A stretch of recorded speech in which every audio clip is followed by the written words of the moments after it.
Secretary Yellen, for being here today.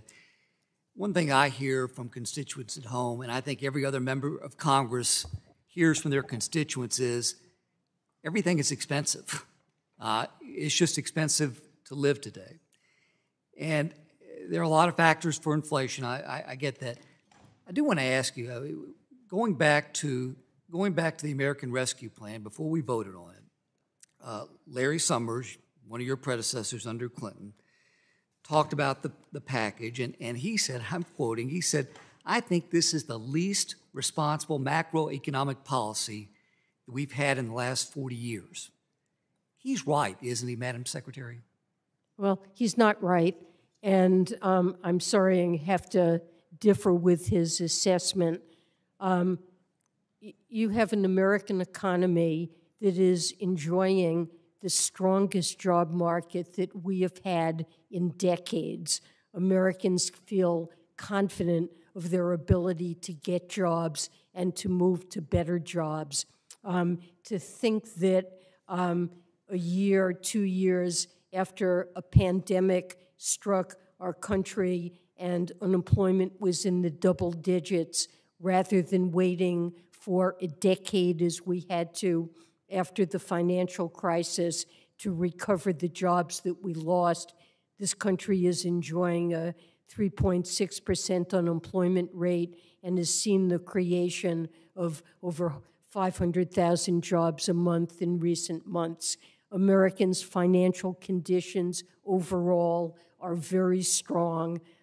If you ask the largest banks in the country that keep track of checking account balances of their customers at all levels of income and wealth. Let me reclaim my time, Madam Secretary. To put you on the record, you're saying the people feel good about the economy today. The American people feel good about the economy. Well, they're concerned about inflation, and that's entirely understandable. And I'm concerned about it. Because they're seeing the highest inflation that they've seen in 40 years, correct? Yes, it is. And let me ask you about this. Yesterday, San Francisco Fed President Mary Daly was speaking. She was talking about inflation at a 40-year high.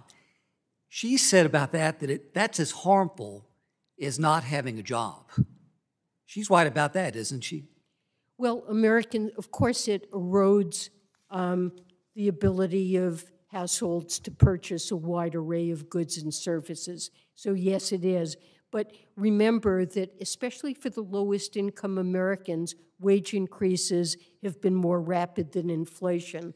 And for pensioners, Social Security reclaiming my time, the wages are not keeping up with everyday goods and services, correct?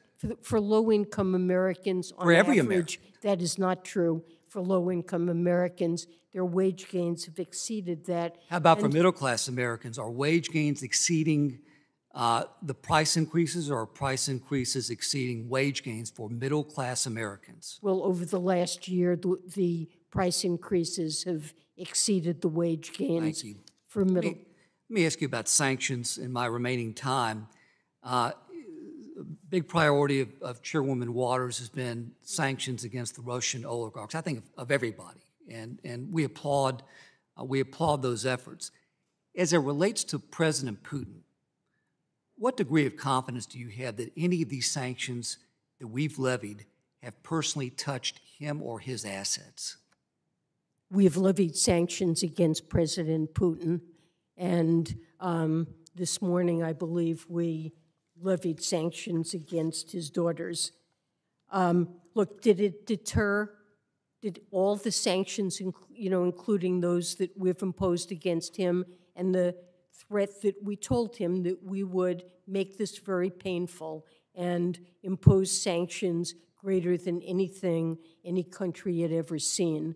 Let me ask it another way. Is he feeling the effect of the sanctions? Is President Putin feeling the effects of the sanctions? Do we have any? Is he what?